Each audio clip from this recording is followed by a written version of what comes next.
अक्षय तृतीया 18 या 19 अप्रैल, सही जानकारी, पूजा विधि और वो 5 भयंकर गलतियां। भक्तों, क्या आप भी इस बार अक्षय तृतीया की सही तारीख को लेकर उलझन में हैं? 18 या 19 अप्रैल, ध्यान रहे। अगर आपने गलत दिन पूजा की तो आपके सारे पुण्य हमेशा के लिए नष्ट हो सकते हैं, और उससे भी ज्यादा भयंकर है वो 5 गलतियां जो अनजाने में लगभग हर कोई करता है। खासकर 5वीं गलती, अगर आपने वो 5वीं गलती कर दी तो सोना खरीदना तो दूर, घर में रखा धन भी पानी की तरह बह जाएगा और कंगाली आते देर नहीं लगेगी। आज हम इन सभी रहस्यों से पर्दा उठाएंगे, लेकिन आपको हर एक बात को बहुत ध्यान से समझना होगा, क्योंकि यह कोई साधारण दिन नहीं है।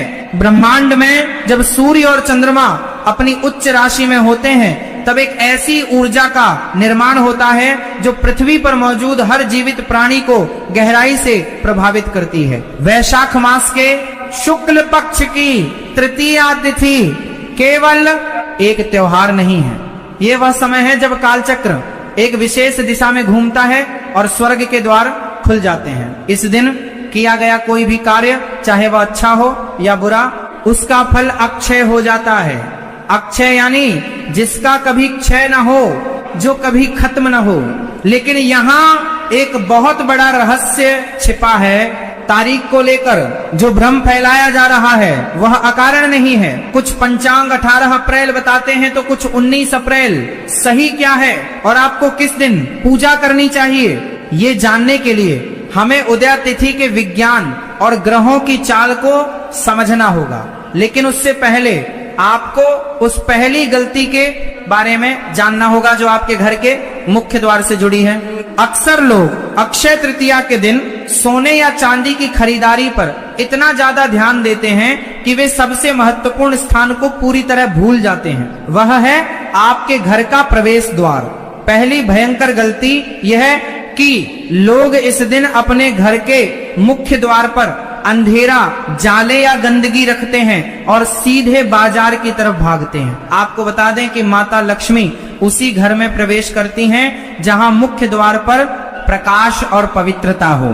इस दिन सुबह जल्दी उठकर स्नान करने के बाद सबसे पहले अपने घर के मुख्य द्वार को साफ करें। वहां हल्दी और कुमकुम से स्वास्तिक बनाएं। ये स्वास्तिक केवल एक चिन्ह नहीं है, बल्कि यह एक प्राचीन ऊर्जा यंत्र है जो सकारात्मक शक्तियों को आपके घर के अंदर खींचता है। जब आप ये कर रहे हो तो मन में ये विश्वास रखें कि आज आपके घर में साक्षात नारायण और लक्ष्मी पधार रहे हैं। मुख्य द्वार पर आम या अशोक के पत्तों का तोरण अवश्य बांधें। लेकिन याद रहे यह तो बस शुरुआत है। जो 5वीं गलती है वह तो सीधे आपके रसोई घर और आपके संस्कारों से जुड़ी है, जिसे हम आगे जानेंगे। अक्षय तृतीया का असली अर्थ समझने के लिए हमें उस युग में जाना होगा जब भगवान श्री कृष्ण द्वारका में निवास करते थे। आपको सुदामा की कहानी तो याद ही होगी। सुदामा जो गरीबी के कारण दाने दाने को मोहताज थे, अपनी पत्नी के कहने पर अपने बचपन के मित्र कृष्ण से मिलने द्वारका पहुंचे। उनके पास भेंट देने के लिए केवल मुट्ठी भर पोहे थे, वह भी एक फटे हुए कपड़े में बंधे हुए। लेकिन क्या आप जानते हैं कि वह कौन सा दिन था जब सुदामा ने कृष्ण को वह पोहे खिलाए थे? जी हाँ, वह अक्षय तृतीया का ही पवित्र दिन था। भगवान कृष्ण ने उस एक मुट्ठी पोहे को खाकर सुदामा की सारी दरिद्रता को हमेशा हमेशा के लिए मिटा दिया। उनका वह छोटा सा दान अक्षय हो गया। इससे हमें ये सीख मिलती है कि इस दिन आप जो भी दान करते हैं उसका फल जन्म जन्मांतर तक आपके साथ चलता है।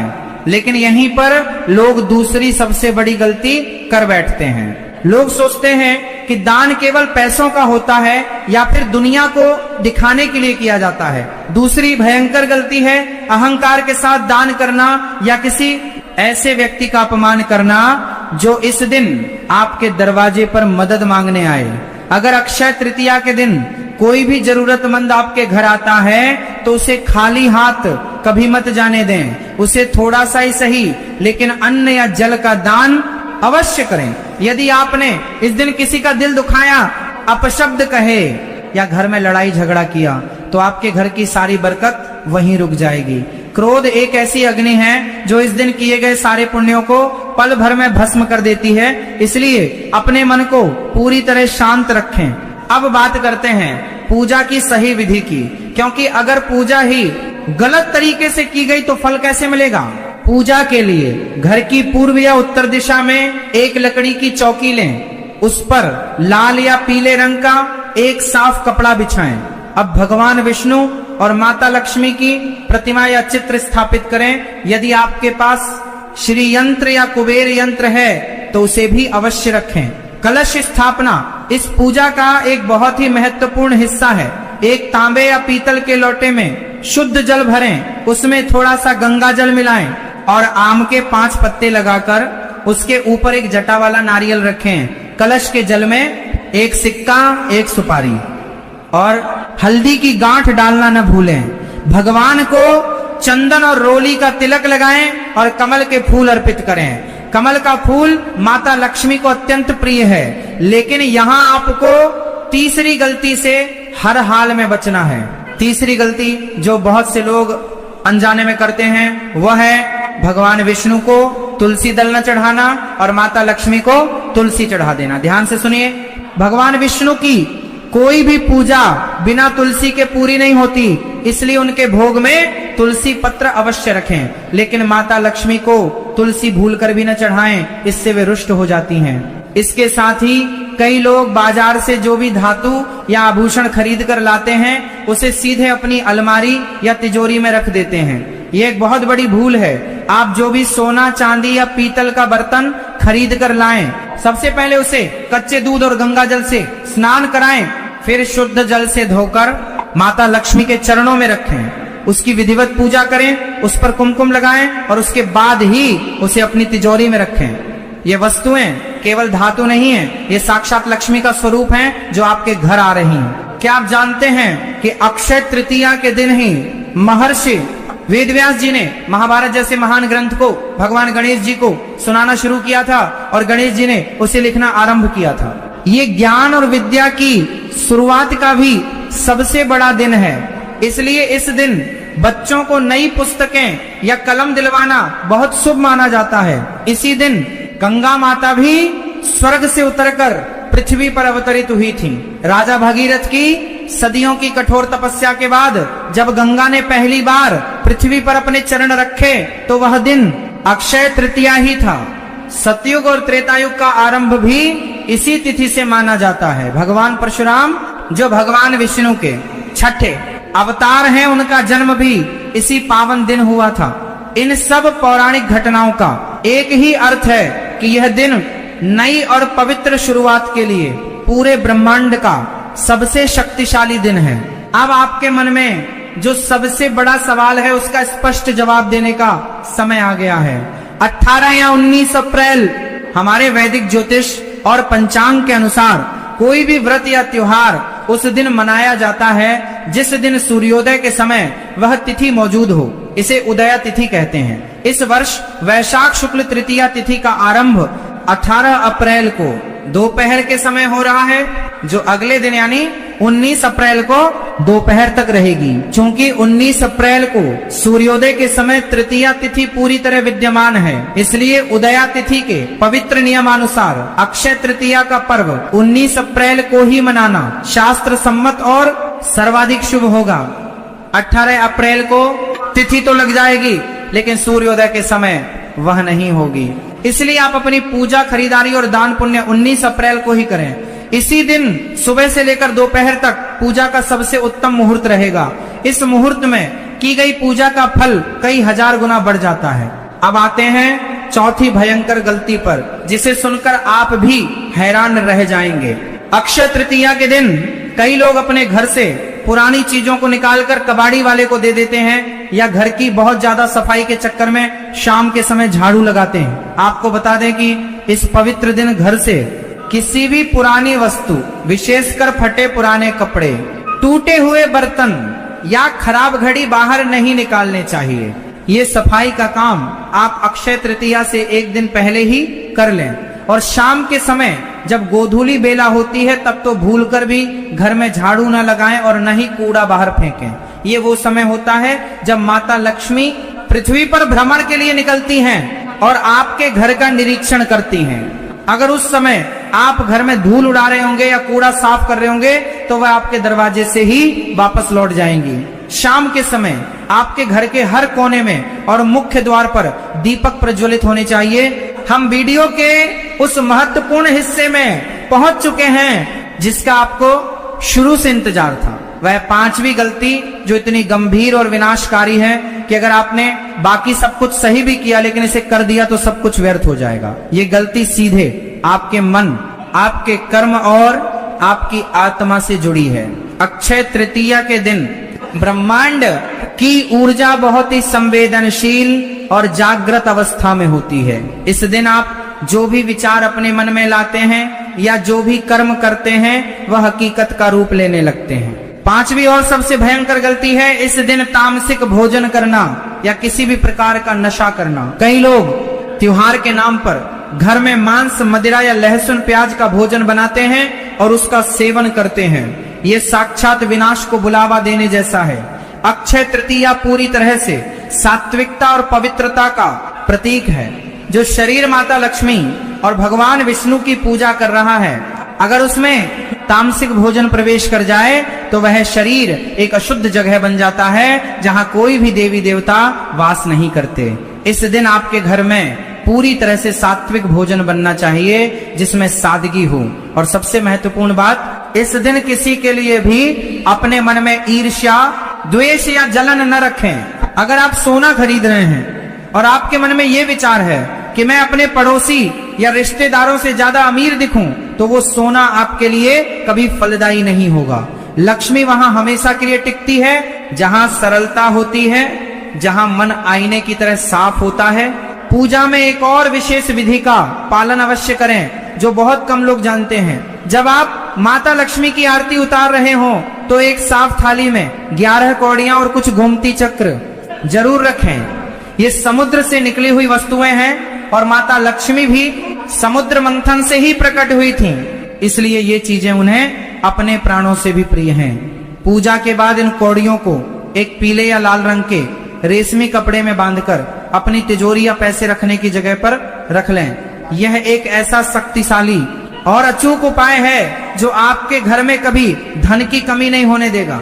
इसके अलावा अक्षय तृतीया के दिन अपने पितरों का स्मरण करना भी बहुत जरूरी है। इस दिन जल से भरा हुआ मिट्टी का घड़ा, हाथ का पंखा, छाता या जूते चप्पल का दान करना पितरों को असीम शांति प्रदान करता है। ग्रंथों में कहा गया है कि इस दिन पितरों के नाम से किया गया जल का दान उन्हें सीधे प्राप्त होता है और उनका आशीर्वाद आपके परिवार पर एक अभेद्य सुरक्षा कवच बना देता है। एक और बात का विशेष रूप से ध्यान रखें, जब आप 19 अप्रैल को खरीदारी करने बाजार जाएं तो ये बिल्कुल भी जरूरी नहीं है कि आप सोना ही खरीदें। यदि आपकी आर्थिक स्थिति अनुमति नहीं देती है तो खुद पर कर्ज का बोझ बिल्कुल न डालें। हमारे शास्त्रों में कहीं नहीं लिखा है कि केवल सोना खरीदने से ही अक्षय तृतीया सफल होती है। आप इस दिन जौ भी खरीद सकते हैं। जौ को भगवान विष्णु का साक्षात प्रतीक माना जाता है। आप थोड़ी सी पीली सरसों खरीद सकते हैं। आप अपने पूजा घर के लिए एक नया शंख, एक छोटी सी घंटी या फिर भगवान के लिए नए वस्त्र खरीद सकते हैं। यहाँ तक कि एक मुट्ठी सेंधा नमक खरीदना भी इस दिन बहुत शुभ माना जाता है। ब्रह्मांड की शक्तियां ये नहीं देखती कि आपने कितने पैसे खर्च किए, वे ये देखती हैं कि आपने कितनी सच्ची श्रद्धा और भाव के साथ वह वस्तु खरीदी है। इस दिन बद्रीनाथ धाम के कपाट भी खुलते हैं जो इस तिथि की महानता को और भी बढ़ा देता है। यह दिन हमें यह सोचने पर मजबूर करता है कि हम अपने जीवन में क्या इकट्ठा कर रहे हैं। क्या हम केवल भौतिक वस्तुएं जोड़ रहे हैं या हम पुण्य भी कमा रहे हैं। अक्षय तृतीया का यह पावन पर्व हमें याद दिलाता है कि जीवन में अच्छे कर्मों का खाता कभी खाली नहीं होना चाहिए।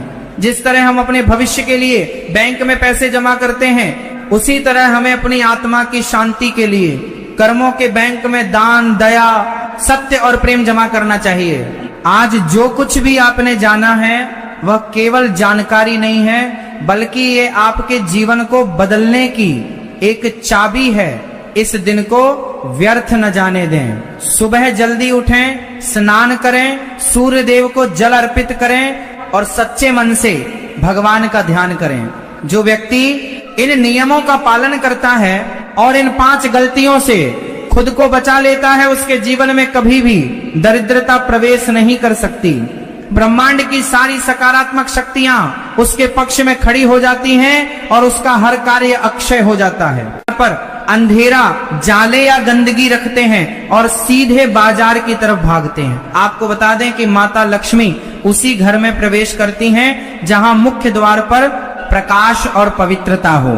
इस दिन सुबह जल्दी उठकर स्नान करने के बाद सबसे पहले अपने घर के मुख्य द्वार को साफ करें। वहां हल्दी और कुमकुम से स्वास्तिक बनाएं। ये स्वास्तिक केवल एक चिन्ह नहीं है, बल्कि यह एक प्राचीन ऊर्जा यंत्र है जो सकारात्मक शक्तियों को आपके घर के अंदर खींचता है।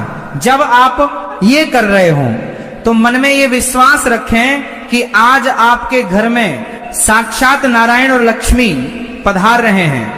मुख्य द्वार पर आम या अशोक के पत्तों का तोरण अवश्य बांधें, लेकिन याद रहे यह तो बस शुरुआत है। जो 5वीं गलती है वह तो सीधे आपके रसोई घर और आपके संस्कारों से जुड़ी है, जिसे हम आगे जानेंगे। अक्षय तृतीया का असली अर्थ समझने के लिए हमें उस युग में जाना होगा जब भगवान श्री कृष्ण द्वारका में निवास करते थे। आपको सुदामा की कहानी तो याद ही होगी। सुदामा जो गरीबी के कारण दाने दाने को मोहताज थे, अपनी पत्नी के कहने पर अपने बचपन के मित्र कृष्ण से मिलने द्वारका पहुंचे। उनके पास भेंट देने के लिए केवल मुट्ठी भर पोहे थे, वह भी एक फटे हुए कपड़े में बंधे हुए। लेकिन क्या आप जानते हैं कि वह कौन सा दिन था जब सुदामा ने कृष्ण को वह पोहे खिलाए थे? जी हाँ, वह अक्षय तृतीया का ही पवित्र दिन था।